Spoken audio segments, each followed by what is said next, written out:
Today we'll find out how it all plays out. Here comes the 2-2, and it's off the inside part of the plate. 3 balls, 2 strikes. Huntington Park is not known as a pitcher's favorite yard, but Salmons has been good here in 4 games. 2-0 with a 180 earned run average. That's really good. I'd like to know how many starting pitchers with as many as 4 starts have a career 180 earned run average in this ball yard.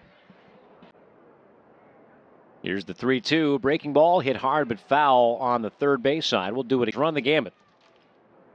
Salmons, next pitch, hit high in the air to center field, medium deep. Clark in a couple of steps. He's here to make the catch for us. Here comes the 1-1.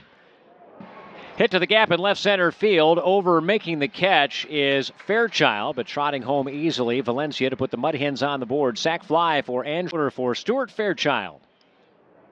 Fairchild looks at a breaking ball for a called strike. Well, and all that craziness was precipitated by the Clippers being aggressive there at third base. A good throw to the plate, and Diane Frias would have been out by 10 feet.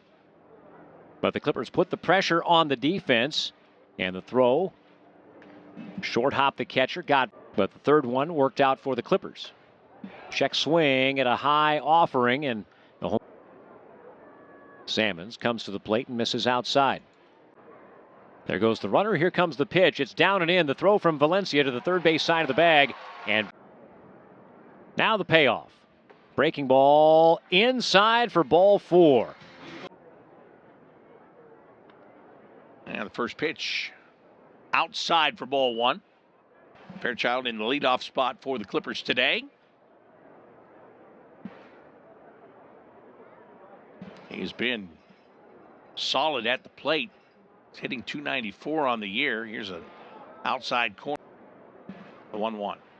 Swing and a miss. Went with a cutter that off the inning. Pitch taken a little bit low. That's a good eye. Pitch on its way.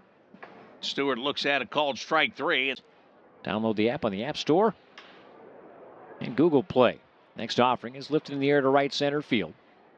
Routine for Fairchild. He makes the catch. Field. Dion deals the 3-2 pitch. It's hit in the air to center. And Fairchild had it played just right. He'll get there and make the catch. That is a clean 1-2-3 inning. Brought to you by Moo Moo. The pitch to him is outside for ball 1. The pitch. Well outside from Pilkington. He looks down at his. Here's the pitch. Inside. 3 balls, no strikes. Things can get out of whack for you. The next pitch is called a strike at the bottom of the zone. 3-1. And he walked him downstairs. Back-to-back walks with 2 outs. And now Juan Brito, who homered to tie the game in the 5th inning, comes to the plate with a chance to enlarge the Clippers' lead, currently 4-3. Brito has all 3 of the 3 true outcomes so far today. He walked in the first, he struck out in the second, and homered in the 5th. Rainey deals and throws a fastball by the bat in your life. Pretty different. The 0-1 is inside. The 1-1 swing and a miss. Because it's all going to be the angle of the bat, which is not how the rules have been for over a century. Come on, man. Break your wrist, carry the head of the bat through the strike zone. That's not enough. Well, that's one of the, and it's the fun part of sports, right? The debate, the conversation about why we do things the way we do. Here's the 1-2 pitch, well outside, 2-2. We have the technology. Should we use the challenge system or just go full ABS? The 2-2, pop foul and out of play. It'll stay. Umpires are really good. Here's the 2-2. And it's foul tipped right at the dirt. IL before going to 2. Another 2-2 pitch. This one swung on and missed. Strike 3. Clippers.